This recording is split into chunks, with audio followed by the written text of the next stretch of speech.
Saudara, memasuki hari keempat pencarian korban ambruknya bangunan Ponpes Al-Khozini di Sidoarjo, penggunaan alat berat untuk proses evakuasi mulai dilakukan siang ini. Yang Anda saksikan saat ini adalah kondisi terkini proses evakuasi korban ambruknya pondok pesantren Al-Khozini.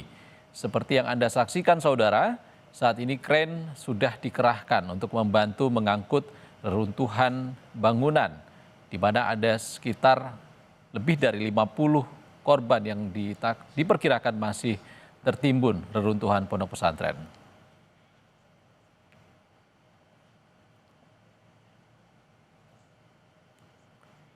Lalu apa kendala yang muncul dalam proses evakuasi dengan menggunakan alat berat seperti ini? Kita bahas bersama pakar teknik sipil Institut 10 November, Muji Irawan, yang telah bergabung lewat sambungan Zoom.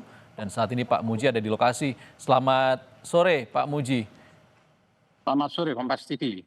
Pak Muji, ini bangunan 3 lantai dan kalau dilihat dari konstruksinya, apa tantangan terberat ketika menggunakan alat berat ini? Jadi seperti yang telah kami sampaikan terdahulu, bahwa gedung pesantren Khozini yang ambruk ini merupakan gedung 4 lantai, yang pelaksanaannya dibangun secara bertahap, tumbuh dari lantai 1, lantai 2, lantai 3 sampai lantai 4 penutup atapnya. Nah, dengan permasalahan tersebut maka kita dapatkan sekarang ini kondisinya ambruk. Dan yang jadi masalah dan merupakan kegiatan yang harus segera dilakukan adalah evakuasi terhadap korban yang masih berada di reruntuhan. Nah, sudah dilakukan asesmen oleh Basarnas bahwa sudah tidak ada kehidupan lagi selain korban yang tertimpa reruntuhan bangunan. Nah, asesmen tersebut membolehkan kita untuk melakukan pembongkaran gedung secara hati-hati dan bertahap agar tidak memperparah kondisi daripada korban yang tertimbun di lantai dasar. Ini kita sudah mulai dengan izin yang semua pihak memahami. Ini kita sudah mulai pembongkaran sampah-sampah yang di atas, kayu-kayu, bekesing, bambu, dan sebagainya. Itu kita bersihkan semua. Selanjutnya, bertahap kita akan membongkar plat, kolom, dan balok dengan memperhitungkan masing-masing berat dan memperhitungkan kondisi stabilitas dari reruntuhan. Karena jangan sampai pada saat kita melakukan pemotongan atau pengambilan elemen struktur, itu terjadi ambruk berkelanjutan yang tentunya akan menyebabkan korban akan semakin tertindih.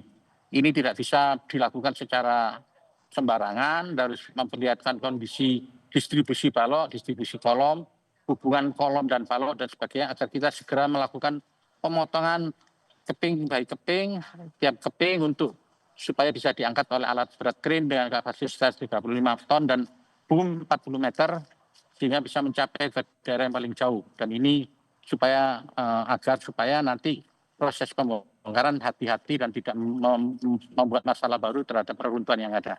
Oke. Demikian penjelasannya. Pak Muji, penggunaan alat berat ini akan dilakukan secara non-stop atau ada jeda dengan interval tertentu?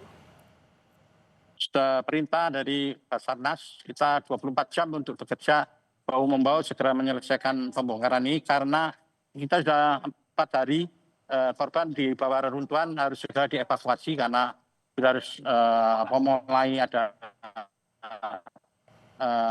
daging-dagingnya mencair, sehingga kami diminta untuk segera melaksanakan pekerjaan pembongkaran cepat tapi hati-hati, tidak memperparah konstruksi yang sudah runtuh. Oke, jika dalam pengangkatan lapisan reruntuhan ini nantinya ditemukan korban yang tertimbun, Pak Muji. Pak Muji? Halo, suara hilang. Pak Muji, dengar suara saya? Halo. Halo Pak Muji, Anda bisa mendengar suara saya? Ya, oke, sudah mulai bisa. Oke, Pak Muji, kalau nanti dalam pengangkatan lapisan-lapisan reruntuhan ini ditemukan korban, apa teknik yang akan dilakukan?